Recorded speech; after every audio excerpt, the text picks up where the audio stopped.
Welcome to the Slop Temple. We pray this video helps. In this video, I will explain how to make nutty pudding. First, ensure you have all your ingredients ready, including 1 cup of your favorite nuts and 2 cups of milk. Toasting the nuts lightly in a pan for about 5 minutes will bring out their rich flavor and aroma, making your pudding extra special.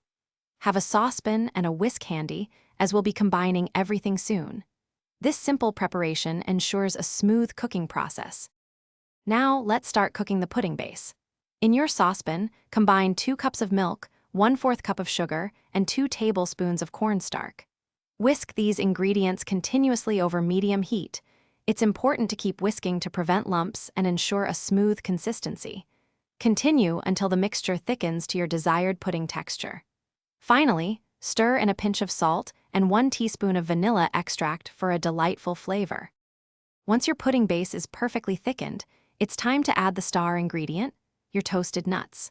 Gently fold the 1 cup of toasted nuts into the warm pudding mixture, ensuring they are evenly distributed throughout.